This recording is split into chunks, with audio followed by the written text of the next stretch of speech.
నమస్కారం. మను కథలకు స్వాగతం. ఈరోజు మనం ధనలక్ష్మి అనే ఒక చక్కటి కథను విందామండి. రచయిత శ్రీ రమణ గారు. నేను ఈ కథని వంశీ గారికి నచ్చిన కథలు అనే పుస్తకం నుంచి తీసుకున్నానండి. ఇక కథలోకి వెళ్ళిపోతున్నానండి. సీతారామాంజనేయులు 8వ తరగతిలో నా క్లాస్మేట్. ఒకే బెంచిలో కూర్చునేవాళ్ళం.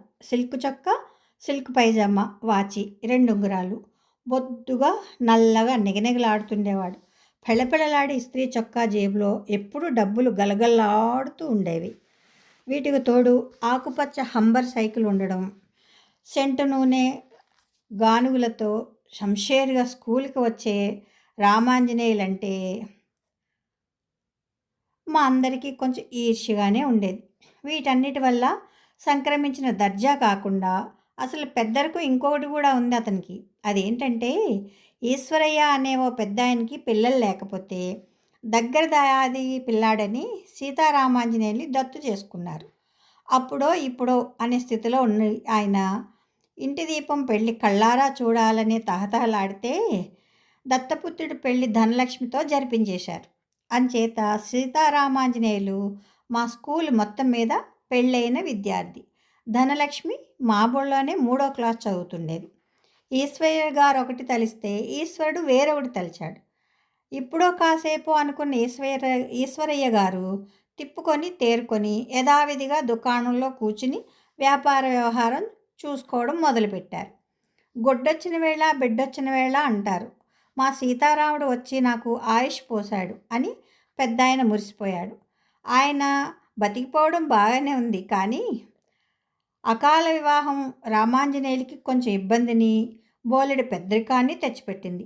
అసలే మితభాషి, పైగా తనని విచిత్రంగా కొంచెం హేళనగా అంతా చూస్తున్నారనే అనుమానం. ఎవరు అతన్ని ఏరా అని పిలిచేవారు కాదు. నాతో కొంచెం చనువుగానే ఉండేవాడు. నేను మాత్రం ఏవోయ్ అని పిలిచేవాడిని. అతనికి అప్పుడప్పుడు హోంవర్క్ దస్తూరి మార్చి నేను చేసి పెడుతుండేవాడిని. దానికి బదులుగా గ్రౌండ్లో తన సైకిల్ మీద 3-4 రౌండ్లు కొట్టడానికి ఛాన్స్ ఇచ్చేవాడు. ఆకుపచ్చ హంబర్ సైకిల్, పైగా బ్రూక్స్ సీటు, డైనమో తలతల్లాడే నికెల్ స్పోక్స్తో కాసేపైనా దాని మీద సవారీ చేయడం అంటే నా ప్రాణానికి చిన్న విషయం కాదు.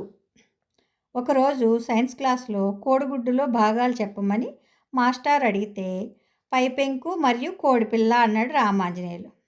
సైన్స్ ఆయన రెచ్చిపోయి అతని పెద్దరికాన్ని పక్కన పెట్టి రామాంజనేయుల్ని బెంచి ఎక్కించాడు.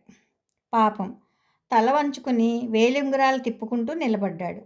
మూలిగే నక్క మీద తాటిపండు పడ్డట్టు సరిగ్గా అదే సమయానికి ధనలక్ష్మి గల్లుగల్లున గజ్జల చప్పుడుతో పరుగున వచ్చి రొప్పుతూ రోస్తూ తరగతి గుమ్మంలో నిలబడి, ఇదిగో రామాంజనేయులు, నాకు పెన్సిల్ కావాలి అని బిగ్గరగా అక్కడి నుంచే అరిచింది. ఒక్కసారి క్లాస్ అంతా గొల్లుమన్నారు. అసలే బెంచి మీద అవమాన భారంతో కుంగిపోతున్న రామాంజనేయులకి నెత్తిన పిడుగు పడ్డట్లయింది. ఆకుపచ్చ పట్టులంగా, పట్టు జాకెట్టు, మెడలో నల్లరాళ్ళ ఎర్రరాళ్ళ నెక్లెస్సు, కంటి నిండా కాటుగా, గట్టిగా అల్లిన ఒంటి జడ.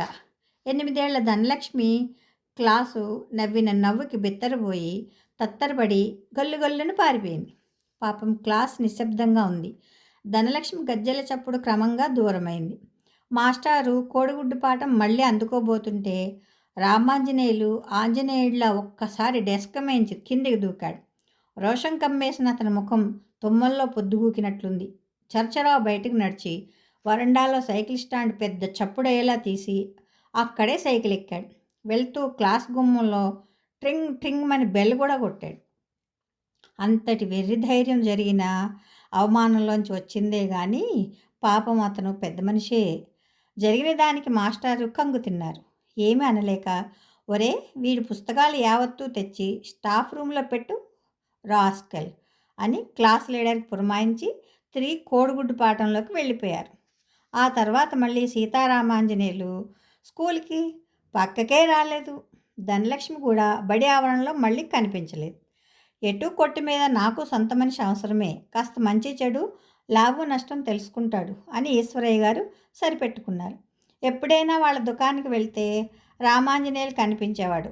మాటామంచి ఉండేది కాదు. ఏదో ముక్తసరిగా ఒక్క చిన్న నవ్వు తప్ప.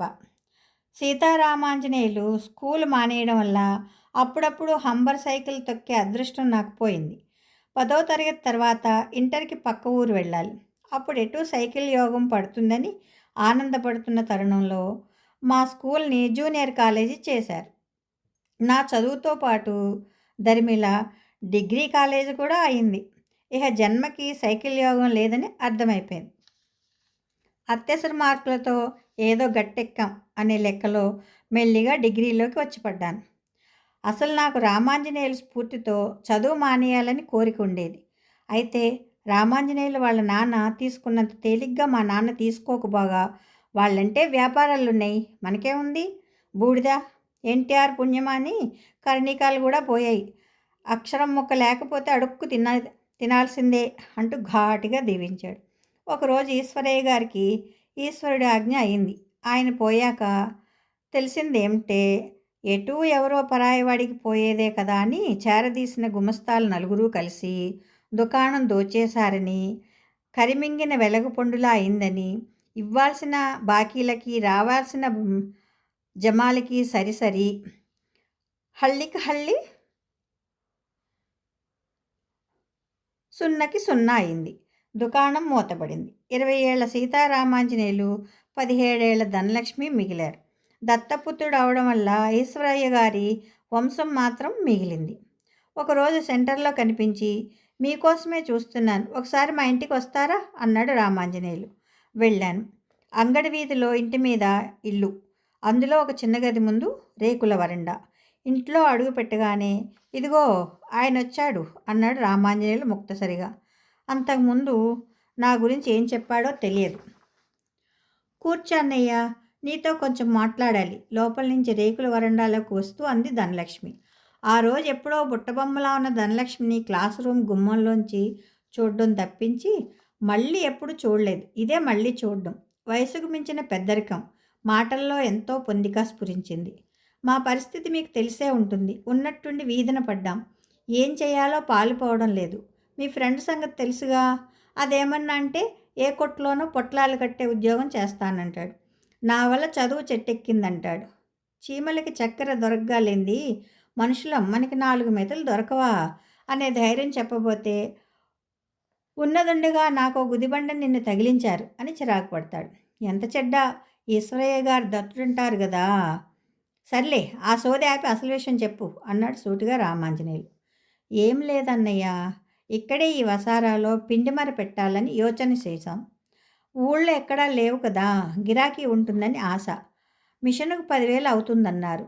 నగా నట్ర అమ్మితే అంతవరకు వస్తుంది కానీ కరెంటు సామానికి 3,000 అవుతుందట. అందుకని మరకి 3,000 తగ్గుతుంది. నువ్వు కాస్త మీ ఫ్రెండ్తో బెజవాడ వెళ్ళి కంపెనీ వాళ్ళకి నచ్చ చెప్పి తగ్గే 3,000 వాయిదాల మీద తీసుకునేట్టు ఒప్పించాలి. మీ రామాంజనేయులు రెండో ముక్క మాట్లాడితే నాలిక అరిగిపోతుందనుకుంటాడు. కాస్త నువ్వు సాయం వెళ్ళి ఈ పని సానుకూలం చేసి పెట్టాలన్నయ్య అడిగింది ధనలక్ష్మి. ఓ, దానికేం భాగ్యం, కంపెనీ వాళ్ళు అంత మాత్రం వాయిదాలు ఇస్తారులే అని భరోసా ఇచ్చాను. వారం తిరగకుండానే పిండి మర బిగించారు. ఊళ్ళో 10 మందికి తెలియడానికి అట్టే రోజులు పట్టలేదు. ఎప్పుడు ధనలక్ష్మి అక్కడే ఉండి మర నడపడం, ఆపడం, బెల్టులు మార్చడం, కోనులు సరిచేయడం, చిన్న చిన్న మరమ్మతులు చేయడంతో సహా అన్నీ నేర్చేసుకుంది. అప్పుడప్పుడే బస్తీ కళ వస్తున్న ఆ ఊళ్ళో ఏకైక పిండి మర అవడం వల్ల తొందరలోనే అందుకుంది. ఆదివారం నాడు అరటి మొలిచింది. సోమవారం నాడు అన్ని వారాల పాటలాగానే నెల తిరిగేసరికి పిండి మరకి రోజుకు 12 గంటలు తిరిగేంత గిరాకీ వచ్చేసింది. బియ్యం, నూకలు, గోధుమలు, మినుములు, పెసలు పిండి కోసం తెచ్చుకునేవాళ్ళు. తర్వాత నెలలో ఇవన్నీ తనే తలకు బస్తా తెప్పించి నిలవబెట్టింది. అక్కడే సరుకు కొనుక్కోవడం, అక్కడే మర ఆడించుకు వెళ్ళడం. జనం ఈ సౌకర్యము బాగానే ఉందనుకున్నారు. బెజవాడ కంపెనీ వాళ్ళు వాయిదాలు తీరాయి. పసుపు కొమ్ములకి ఇంకో మిషన్ వాళ్లే బిగించి వెళ్ళారు. ఇప్పుడు సమస్త పిండి రకాలే కాక పసుపు కూడా మరపడ్డం మొదలైంది. మరకట్టేసే వేళకి మానిక నిండా చిల్లర వచ్చేది. చిల్లర శ్రీ మహాలక్ష్మి అని మురిసిపోయేది.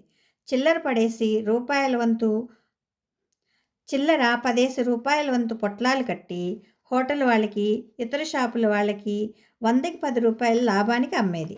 పొద్దుటే పిండిమర షెడ్డు ఊడిస్తే సమస్త పిండి రకాలు పసుపు, రోడ్డు దుమ్ము, దువ్వతో కలిపి ఒక సరికొత్త దినుసు చేరేది. అయితే 5 గుప్పిళ్ళు ఒక పొట్లంగా కట్టి సున్నిపిండి పేరు మీద అమ్మడం ప్రారంభించింది ధనలక్ష్మి. రోజు 20 పొట్లాల దాకా అయ్యేవి. అమ్మకాలు బాగానే ఉండడం చేత కవర్లు చేయించి దాని మీద వాణిశ్రీ కలర్ ఫోటోతో పాటు సమస్త వనమూలికలతో తయారైంది. చర్మ సౌందర్యానికి తప్పక వాడండి, ధనశ్రీ సున్నిపిండి, వెల ₹1 మాత్రమే అని కూడా అచ్చు వేయించింది. ఊడ్చిన సరుకుని ఒట్టి సున్నిపిండి ఆదాయంగా ఉండేది. ధనలక్ష్మి మళ్ళీ నగా నట్ర ఏర్పాటు చేసుకుంది. పెద్దరికం పెరిగింది. కొడుకు పుట్టాడు. ఈశ్వర్ అని పేరు పెట్టుకుంది. రామాంజనేయులు అంతగా కష్టపడకపోయినా ఇష్టపడకపోయినా ధనలక్ష్మిని అందరూ ధనమ్మ అని పిలవడం మొదలుపెట్టారు. పిండిమర ఊళ్ళో ఓ కొండ గుర్తు అయింది. పిండిమర మెలకువలన్నీ ఇప్పుడు ధనలక్ష్మికి కొట్టిన పిండి. ఎట్లాగూ బియ్యాలు అప్రాలు అమ్ముతూనే ఉన్నాం కదా, కాస్తో కూస్తో పెట్టుబడి డబ్బుంది. ఉప్పు చింతపండు కూడా తెచ్చుకుంటే మళ్ళీ మన కిరాణా వ్యాపారం మన గుమ్మంలోకి వస్తుంది కదా. పిండిమర పుణ్యమాని మన ఇల్లు సెంటర్ అయిపోయింది. ఇంట్లోనే కొట్టు పెడితే వచ్చినంత బేరం వస్తుంది, నీకు చేతి నిండా పని ఉంటుంది అని సలహా ఇచ్చింది. వారం తిరగకుండా సంచుల్లో డబ్బాల్లో సరుకు దిగింది. రామాంజనేయులు మళ్ళీ ఓ కొట్టువాడయ్యాడు. మనం చిన్నవాళ్ళం, సెంటర్లో పెద్ద షాపుల వాళ్ళతో పోటీ పడాలంటే ఒకటే చిట్కా, మన దగ్గర సమస్తం దొరుకుతాయని పేరు పడాల. ధనియాలు, దాసం చెక్క, గుగ్గిలం, గురిగింజలు, కరక్కాయలు, ఖర్జూరాలు అన్నీ మన కొట్లో ఉండాలి. వాటి వల్ల మన కొట్టుకి పేరొస్తుంది. పేరొస్తే బేరాలు వాటంతటవే వస్తాయి. వ్యాపార సూత్రం చెప్పింది ధనలక్ష్మి. రామాంజనేయులు మొదట కొంచెం రోషపడ్డా సూత్రం అమలుపరిచి ధనమ్మ చెప్పింది నిజమేనని నిరూపించాడు. రాత్రి పొద్దుపోయాక కొట్టు సర్దుకోవడం, అక్కడే పడుకోవడం, మళ్ళీ పిండిమర చప్పుడుతో వీధి మేల్కొనేది. రామాంజనేయులకి భాగ్యము, దాంతోపాటు బట్టతల క్రమంగా రావడం ఊరంతా గమనించింది. నేను బీఈడీ పూర్తి చేసి సాయంగల విన్నపాలై ఉన్న ఊళ్ళో చదివిన స్కూల్లో ₹1000 కన్సల్టేటెడ్ జీతం మీద ఉద్యోగంలో చేరాను. సొంత ఊరు, సొంత భార్య, కొంత నయం కదా. వద్దంటే వినకుండా ఫిబ్రవరి నెలలో నా పెళ్లి ముహూర్తం పెట్టారు. అమ్మాయి BA ఫైనల్ ఇయర్. పరీక్షలు అవనియండి అంటే అదేం పర్వాలేదు, పరీక్షలే, పెళ్ళే అన్నారు పెద్దలు. సుముహూర్తం నిశ్చయించిన దైవజ్ఞులు. ఇహనే ఏతత్ సుముహూర్తాన అందరూ తరలి రావడం, పెళ్ళి అవడం జరిగింది. 3 నెలల తర్వాత పెళ్లి కూతురు పరీక్ష తప్పడము, నెల తప్పడము కూడా జరిగింది. శుభలేఖల్లో చిరంజీవి లక్ష్మీ సౌభాగ్యవతి శకుంతల బ్రాకెట్లో BA అని ఏ ముహూర్తాన అచ్చివేశారో ఆ బ్రాకెట్లు నిండకపోగా మనమేమి ఈ మహానగరంలో ఊళ్ళేలా ఉపన్యాసాలు ఇవ్వాలా అని సాగదీస్తూ శకుంతల 2 పిల్లల తల్లిగా సెటిల్ అయిపోయింది. అద్దె నవలలు, సకుటుంబ వారపత్రికలు చదువుకోవడం, రేడియో వినడం, తిట్టుకుంటూనే టీవీలో సమస్త సీరియల్స్ చూడడం శకుంతల వ్యాపకాలు. నా బడి రాబడి కూడా శకుంతలను గొప్పగా ఆనందపరచలేకపోతున్నాయి. అట్లాగని పెద్ద బాధ లేదు. ఇంటి సరుకంతా నేను రామాంజనేయుల షాపులోనే కొనేవాడిని. ధనమ్మ చాలా ఆత్మీయంగా అంతవరకు జరిగిన కొత్త సంగతులన్నీ అరమరికలు లేకుండా చెప్పేది. ఒకరోజు నేను వెళ్ళేసరికి భార్యాభర్తలు ఇద్దరు ఘర్షణ పడుతున్నారు. నువ్వేదో పెద్ద ఇందిరాగాంధీని అనుకుంటున్నావు, నోరు కాస్త కట్టేయకపోతే మర్యాద దక్కదు, తెలివితేటలు మాకు ఉన్నాయి. రామాంజనేయుల అరుపులకు ధనమ్మ బిక్కమొహం వేసుకుని నా వైపు చూసింది. నువ్వు చెప్పన్నయ్యా న్యాయం, ప్రతిదానికి నేను అరుస్తానంట. రోజంతా పిండిమరలో ఉంటే గొంతు పెంచి మాట్లాడడం అలవాటైంది, అది కూడా అపచారమేనా? ధనమ్మ సంజాయిషికి ఏం బదులు చెప్పాలో తెలియక తికమక పడుతూ ఉంటే, మాట మార్చుకు, నీకు మొగుడి లక్ష్యం ఉంటే రాత్రట్ట చేస్తావా అని కసిరాడు మళ్ళీ. ఏంటి తప్పు? మంత్రశాంతను ఒప్పుకున్నాక ఏదొచ్చినా పెట్టాలా? అన్నయ్య జరిగింది చెప్తా. ఎవరి తప్పో నువ్వు చెప్పు. నిన్న అర్ధరాత్రి వేళ నాయుడు గారు సాయంగా వచ్చి తలుపు తట్టి వైద్యానికి సొంటి కొమ్ము కావాలంటే ఈ మగాడి కిటికీలోంచి లేదన్నాడు. నేను ఉంది అన్నాను. డబ్బాలన్నీ గాలించి నాయుడు గారికి సొంటి పిక్క ఇచ్చాను. 10 పైసల బేరానికి కక్కుర్తి పడ్డానని తెల్లార్లు నన్ను సాధించాడు. పైగా పెద్దాయన దగ్గర ఈయన గారి మాట పోయిందట. మీ ఫ్రెండు తెగోదారు, నేను కక్కుర్తుముండని అంటే ఎక్కులు పెట్టింది ధనమ్మ. అప్పుడేమో గుదిబండ మీద గుదిబండ అన్నాడు. ఇప్పుడు చూస్తే ఈ తీరు. ఇహ చాలే నోర్మి అన్నాడు మితభాషి. నేను ఏ తీర్పు చెప్పలేదు. కానీ మూడో రోజున నాయుడు గారి పచారీ సరుకుల ఖాతా వేరే కొట్లోంచి రామాంజనేయుల కొట్లోకి మారింది. రామాంజనేయులు కాజా తిన్నాడు. సాయంత్రం స్కూల్ తర్వాత మన కొట్లో కాస్త కాగితం గట్రా చూసి పెడితే మీకేమైనా ఇబ్బంది అవుతుందా? రోజు ఒక గంట సేపు చాలా వినయంగా అడిగాడు రామాంజనేయులు. నేను తటపటాయిస్తుంటే మీ పనికి వెలకట్టలేను కానీ నెలకి 300 లేదంటే సరుకుగా పుచ్చుకున్నా సరే అన్నాడు. వెంటనే ధనం అందుకొని అన్నయ్య రొక్కం వద్దు, సరికే రాబడి, మీ ఇంటి పట్టి ఎంతైతే అంత మేమిస్తున్నామని మీరు వృధాగా పట్టుకుపోరు కదా. 10 రూపాయలు మీకు అదనంగా ముడితే మాకేం తరిగిపోదు. అయినా నువ్వెవరు మేమెవరు కాదనడానికి వీలు లేకుండా బిగించేసి పార్ట్ టైం ఉద్యోగానికి ఒప్పించారు దంపతులు. రోజు సాయంత్రం స్కూల్ నుంచి సరాసరి షాపుకి వెళ్ళి సరుక్కి సంబంధించిన ఉత్తర ప్రత్యుత్తరాలు ఇంకేమైనా చిల్లర రాత పనులుంటే చూసేవాడిని. సరిగ్గా నెల 1వ తారీఖున ఇంటి సరుకు మొత్తం సున్నిపిండి మినహా ఇంటికి చేరేవి.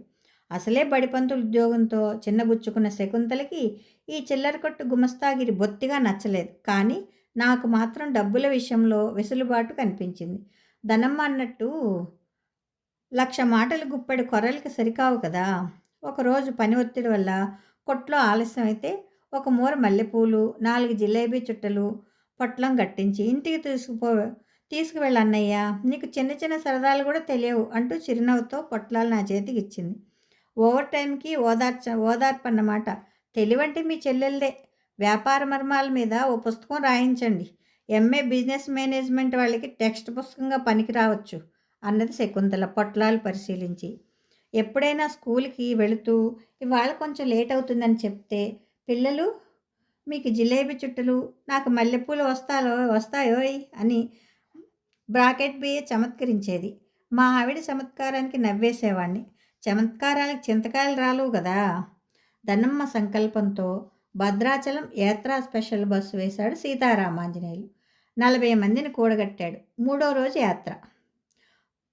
భోజనాలతో సహా తిండికి 100 రూపాయలు. 2 వంటవాళ్ళతో కావలసిన సరుకు సరంజామాతో బస్సు బయలుదేరింది.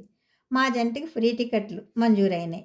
యాత్రాస్థలాల్లో కొబ్బరికాయలు గిలక్కాయలులా ఉంటాయి అని చెప్పి 200 టెంకాయలు, పసుపు కుంకుమ పొట్లాలు, అగరుబత్తీలు, కర్పూరం అన్నీ బస్సు మీద వేయించింది ధనమ్మ.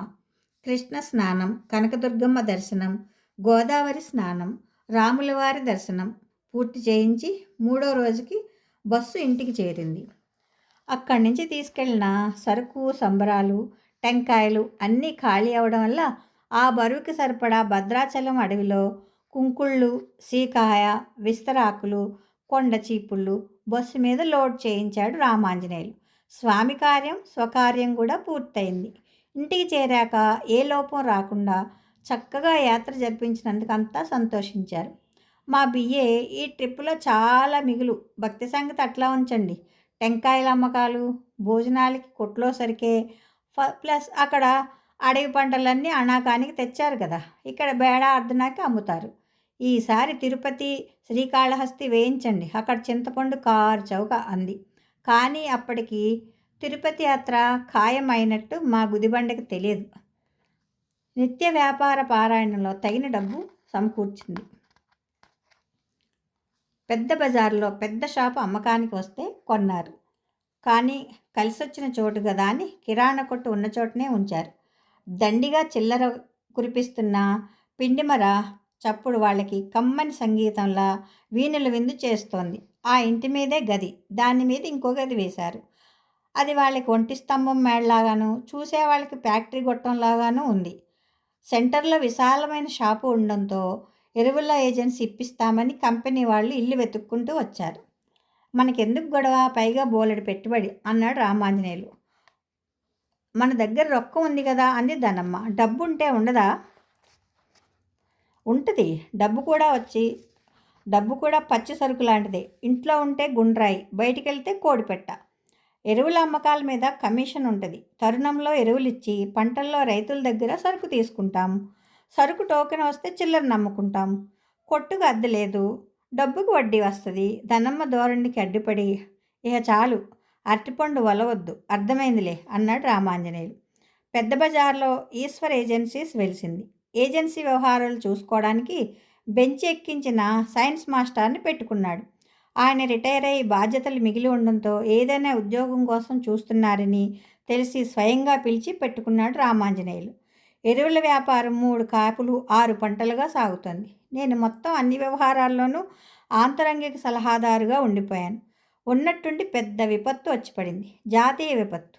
రాజీవ్ గాంధీ హత్య. దేశం యావత్తూ బావురుమంది. అల్లకల్లోలమైన ప్రజాజీవనం స్తంభించిపోయింది. రైళ్లు, బస్సులు ఎక్కడికక్కడ నిలిచిపోయాయి. కొన్ని చోట్ల దారి తప్పాయి. ఎక్కడా కదలిక లేదు. లూటీలు, దహనకాండలు జరిగాయి. జాతికే కాదు, రైళ్లకి, బస్సులకి గమ్యం అగమ్యగోచరమైంది. సరిగ్గా అదే సమయంలో ఈశ్వర్ ఏజెన్సీస్ వారికి చేరాల్సిన 2 వ్యాగన్ల యూరియా బెజవాడ జంక్షన్లో దారి తప్పాయి. ఆంధ్ర రావాల్సినవి బాంద్రా చేరాయి. ఇక్కడ ఎరువుల తరుణం వచ్చి పడింది. సరుకు లేదు. రైల్వే వాళ్ళకి ఫోన్ల మీద ఫోన్లు చేస్తే పాపం వాళ్ళు మాత్రం ఏం చేస్తారు? 2 వ్యాగన్లు పొరపాటున వేరే గూడ్స్కి తగిలించేశారట. నేను కంగారు పడుతున్నాను. కానీ రామాంజనేయులు నిమ్మకి నీరెత్తినట్టున్నాడు. ఎంత ప్రాప్తమో అంత, నువ్వు కంగారు పడొద్దన్నయ్యా అని ధనమ్మ నాకు ధైర్యం చెప్పింది. నెల రోజుల తర్వాత వ్యాగన్ల జాడ తెలిసింది. మరో 10 రోజులకి భద్రంగా అడంగు చేరాయి. అప్పటికి యూరియా ధర రూపాయికి అర్ధ పెరగడము, ఎక్కడా స్టాకు లేక బ్లాక్ మార్కెట్ అమ్మే స్థితికి రావడము జరిగింది. సరుకు గోడౌన్ చేరకుండానే ఖర్చు అయిపోయింది. 1,50,000 నికరంగా మిగిలింది. తెలుపు నలుపు కలిపి. ఈశ్వర్ ఏజెన్సీస్ లాభాల ఊబిలో కూరుకుపోయింది. కలిసి రావడం మొదలైతే అంతా కలిసి రావడమే అన్నాను సంతోషంగా. సీతారామాంజనేయులు క్లుప్తంగా నవ్వి ఊరుకున్నాడు. తంతే గారెల బుట్టలో పడ్డట్లయింది అంది ధనమ్మ. బొడ్లోంచి బంగారు నగ తీస్తూ, ఇదిగో చూడన్నయ్యా, రొక్కంగా ఇస్తే ఏ పులుసులోనూ పడిపోతుంది. మనకింత ఉపకారం చేశారు గందా, వాళ్ళ రుణం మనకెందుకు? 6 కాసులు పెట్టి చేయించే గొలుసు. ఇదిగో ఆయన గారి అడ్రస్సు. బెజవాడ రైల్వే స్టేషన్ దగ్గరలోనే ఇల్లు. ఈ వారం ఆయనకి నైట్ డ్యూటీ. పగలు ఇంట్లోనే ఉంటాడు. గుట్టు చప్పుడుగా ఆయనకి చేర్చి రావాలి.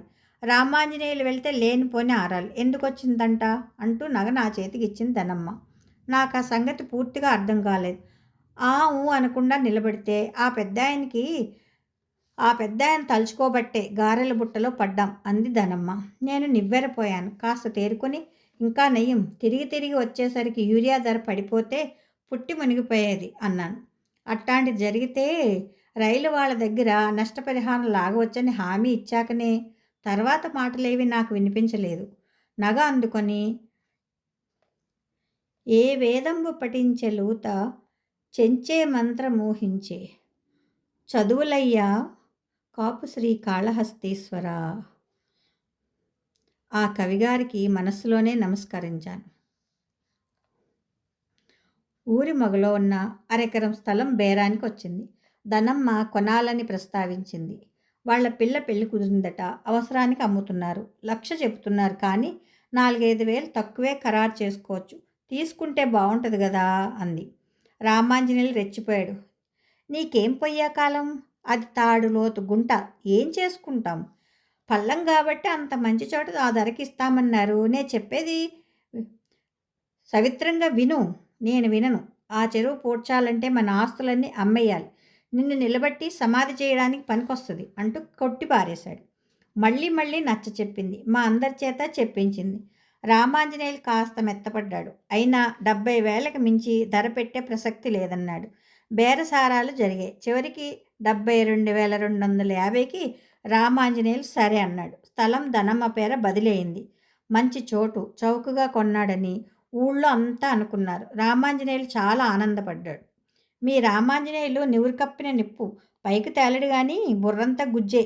మా మగపురుషులు పట్టడంతో కూర్చోబెట్టి ఆ ధరకి నిక్షేపం లాంటి స్థలం వచ్చింది. ఆ నిదానం, నిబ్బరం నిమ్మకి నీరెత్తినట్టు కూర్చున్నాడు. దానివల్ల 25,000 లాభించింది.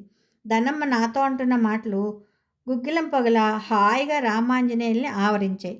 ఆ రోజు అమ్మకాల తాలూకు డబ్బు లెక్కెట్టుకుంటుంటే ధనమ్మ మాటలు ఓరకంట విని ఆనందపడ్డాడు, ముచ్చటపడ్డాడు. మురిసిపోయాడు. రామాంజనేయులు బుగ్గలు ఉల్లిగడ్డలైనాయి. చెరువుగానే ఉంచి సిమెంటు స్తంభాలు లేపి కప్పు వేశారు. అది విశాలమైన గోడౌన్ అయింది. ఎరువుల లారీలు సరాసరి గోడౌన్లోకి వెళ్ళిపోతాయి. తాడిలోతు గుంటని ఈ విధంగా సద్వినియోగం చేసుకున్న రామాంజనేయుల్ని మెచ్చుకోని వాళ్ళు లేరు. ఊరోళ్ళంతా నీ గురించి చెప్పుకుంటున్నారు. దిష్టి తగులుతుందో ఏం పాడో అని రామాంజనేయులకి నిమ్మకాయ దిగదూర్చింది ధనమ్మ.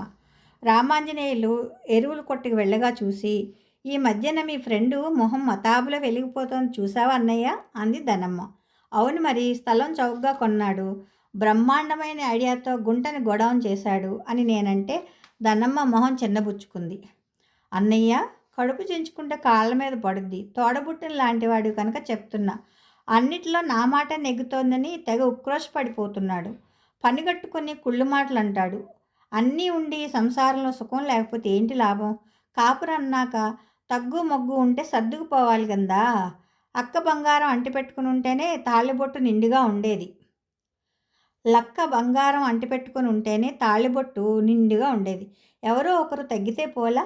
ధనమ్మ మాటలకు పొడుపు కథ పొడుస్తున్నట్టుంది కానీ నాకేమీ అర్థం కాలేదు. మనసులో పెట్టుకో అన్నయ్య, చిట్టీపాడి 25,000 స్థలం వాళ్ళకిచ్చా. ఎంత అవసరానికి అమ్మితే సలీసుగా ఇస్తారా? ఇదంతా తన తెలివని మురిసిపోతున్నాడు. ఆ గంటలో నన్ను నిలబెట్టి సమాధి చేస్తానన్నాడు మీ ఫ్రెండు. గోడౌన్ ఆలోచన నాది. కాపురం కోసం ఆ కిరీటం ఆయనకే పెట్టా. తన తెలివిని గుర్తించానని తెగ సంబరపడుతున్నాడులే. 10 ఏళ్ళు వెనక్కి వెళ్ళిపోయాడంటే నవ్వు అంది ధనమ్మ కొంచెం సిగ్గుపడుతూ. ఇంతలో ఈశ్వరబాబు రావడంతో ప్రస్తావన దారి మళ్ళింది. ధనమ్మ, ఓ 10 ఇవ్వవే అన్నాడు వస్తూనే. ఎందుకు అస్తమానం 10లు 25లు అంటూనే ధనమ్మ మానికలోంచి గుప్పెడి చిల్లర తీసి ఎంచబోతుంటే నోటు నోటు అన్నాడు ఈశ్వరబాబు చికాగ్గా. కొరకొరా చూసి వాడి వంక ఒక నోటు ఇచ్చి పంపేసింది.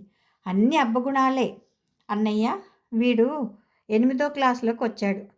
మీ ఫ్రెండ్ పోలికి వస్తుందేమో అని దిగులు పడి చస్తున్నా.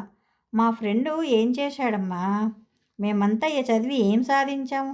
అంత మాట అనకన్నయ్య. మా ఈశ్వరబాబుని గట్టిగా చదివించాలి.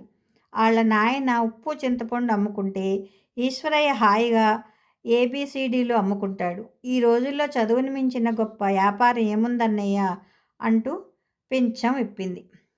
కాకపోతే అతిగారాభంతో వాళ్ళ నాయన చెడగొడతాడని భయపడి చస్తున్నా. వాడు 5 అడిగితే 10 ఇస్తాడు. పైగా ఉన్న వ్యాపారాలు చూసుకుంటే చాలదా అంటాడు. కాస్త ముందు చూపు ఉండాలి కదా. మనకి ఊళ్ళో ఎరువుల గోడౌన్ ఉండనే ఉంది. కాకపోతే పైన ఇంకో 4 అంతస్తులు వేస్తాము గిరాకీని బట్టి. ఈశ్వరయ్య ఇక్కడుంటే చేతికి రాడు. ఎక్కడైనా మంచి స్కూల్ చూడు. మీ ఫ్రెండ్ ససేమిరా కాదంటాడనుకో. ఆడి సంగతి నేను చూసుకుంటా కానీ ఈడి సంగతి నువ్వు చూడన్నయ్యా చాలా గట్టిగా చెప్పింది ధనమ్మ. ఎరక్కపోయి చెప్పానని మనసులో లెంపలేసుకున్నాను.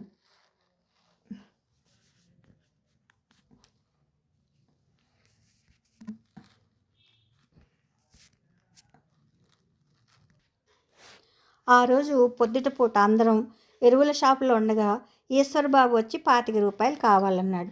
అడిగినంత ఇస్తా కానీ, ఓ రయ్యా బాగా చదువుకో, పైగా 8లోకి వచ్చావు. దేవకమ్మ 8వ కాన్పు కంసుడికి ప్రాణగండం అయినట్టు మన వంశానికి 8వ క్లాసులో చదువుగండం ఉంది నాయన, జాగ్రత్త. రామాంజనేయులు చర్రున చూపు చూశాడు. ఈశ్వరయ్యకి 100 నోటు ఇచ్చాడు. అసలు ఎందుకురా డబ్బు? ధనమ్మ నిలదీసింది. పుస్తకాలు కొనుక్కోవాలి. మీ నాన్న 8వ తరగతి బుక్కులు ఇంకా మీ స్కూల్లోనే ఉన్నాయరా, పోనీ నీకు పనికొస్తాయేమో అంది ధనమ్మ కిలకిలా నవ్వుతూ. ఈశ్వరబాబు 100 నోటు అందుకుని ఆకుపచ్చ హంబర్ సైకిల్ ఎక్కాడు. ఎరువుల వ్యవహారం చూస్తున్న మాజీ సైన్స్ మాస్టారు ధనమ్మ మాటలకి వచ్చిన నవ్వు లౌక్యంగా ఆపుకున్నారు. నేను ముఖం తిప్పుకుని దిక్కులు చూస్తూ నిలబడ్డా. అంతా విని అందరినీ గమనిస్తున్న రామాంజనేయులు మీసాలు మిరపకాయలైనాయి, ముక్కుపుటాలు ఎగిరిపడ్డాయి. ధనమ్మ వంక దెబ్బతిన్న పులిలా చూశాడు.